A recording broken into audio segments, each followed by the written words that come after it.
My name is Ramón Mendez. I'm from Uruguay. I am the former Secretary of Energy of my country, having the chance to lead all the energy transformation. And now I'm running an NGO, a foundation, which is based in Uruguay, but we're working on Latin America, trying to share the learning experiences in Uruguay to other countries in the region.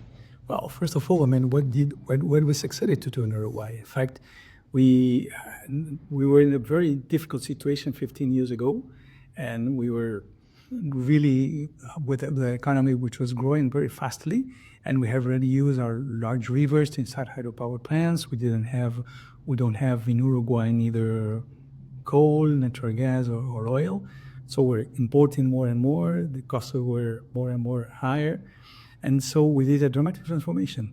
And nowadays, I mean, for the last 5, 6, 7 years now, we are almost decarbonized completely our power mix. In fact, last year, we got 99.1% of renewables in the whole electricity mix.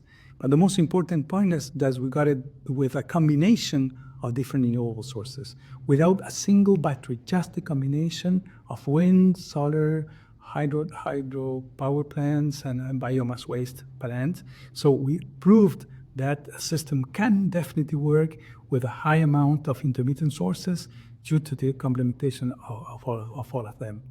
And what was the most important point? Well, the most important is that we understood that the energy transition was not going to happen spontaneously. We really need to change, to think out of the box.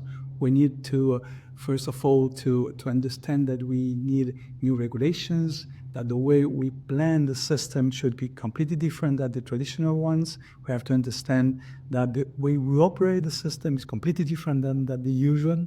And most important, perhaps, that the way we design the market should be different, because we don't have to think just on the short-term bidding processes in energy, spot market, but in the long-term capacity system, which is quite different than the traditional one. Well, you know, we attracted a lot of investment, about $5 to $6 billion in only 4 or 5 years. And for a small economy like Uruguay, this is about 10 to 12% of the GDP, for 1 year GDP. So it was a huge amount of money. And we succeeded to attract that just creating the appropriate conditions. Because people just think about what happened, what can we do to attract investments to the global south? And our answers was create the appropriate conditions for money to come. And this means, first of all, having a long-term policy backed by the entire political system. Second, create the appropriate ecosystem, the new rules, new laws, new market design, new way of contracting energy. So everything put in place attracted a lot of investment. We didn't have any kind of subsidies or whatever. On the contrary, thanks to this transformation, we succeeded to sharply decrease the cost of the energy production in the country. In fact, we halved the cost of the energy production in the country, proving that if we create the appropriate conditions, renewables are the cheapest option today. So this was possible because we understood what the market needs in order to attract investment for the energy transition. And that's why we got this such important amount of investment in the country in a short period of time. Well, thank you for the question, because I think this is absolutely crucial. Nowadays, where we're experiencing all over the world, not just in the global south, but mainly the global north, is that when one government changes to the other, energy policies can change dramatically. And what one government was trying to push is absolutely changed by the following government.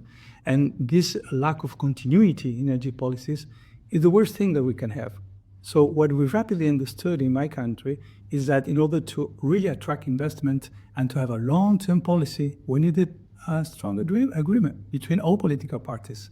And the most important issue nowadays, is that even if you don't believe that climate change exists, even if you don't believe about it, renewables are the best option, just for a national interest, because you decrease cost, because you stabilize cost, because when you are dependent just on wind and solar and water eventually and biomass waste, you become independent on fluctuation of traditional fossil fuels.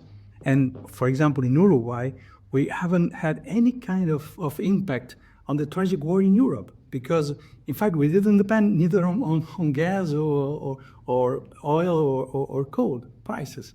And so, and not only you decrease costs, not only you stabilize costs, but you create a lot of jobs. So you have an incredible positive impact to your economy. We're not longer what happened 10 years ago when we had the Paris Agreement, when countries had to go to a national determined contribution in order to help things happen, and they have to make an effort in order to shut up a part of the economy to put in place another one that was not that clearly better than that old one. Now, the new economy, the new green economy, the new renewable energy economy is the best option.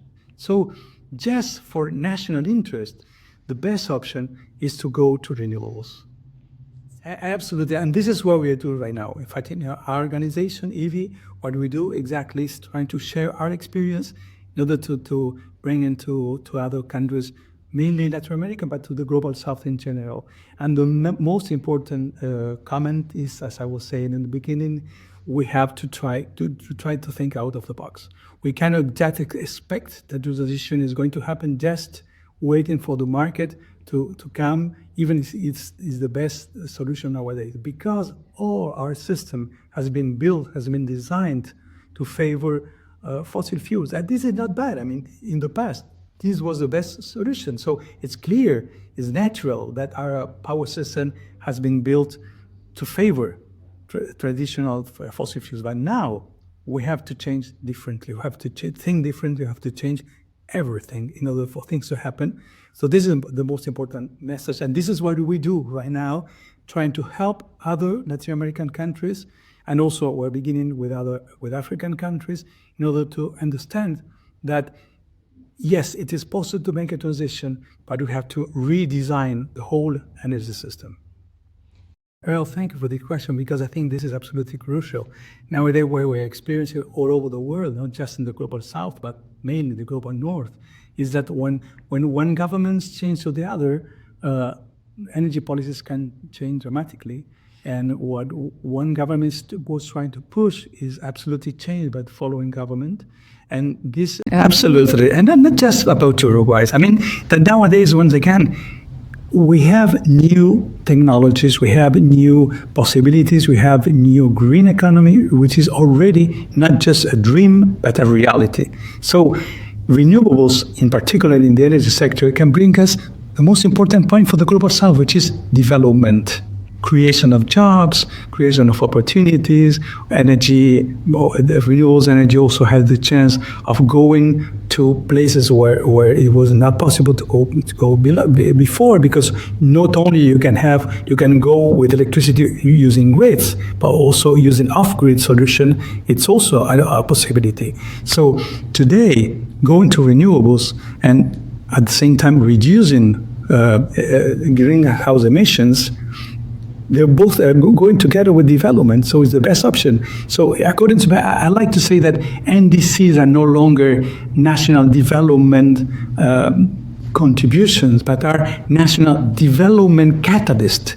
Because today, the NDC's opportunity to write a development strategy for your country. And I think this is the way we can see it, that how using the new technology has been proven, which are mature enough in order to show all the power and to have all this positive impact to the economy. So let's take this as an opportunity and let's work in our NDC as a development strategy for our countries.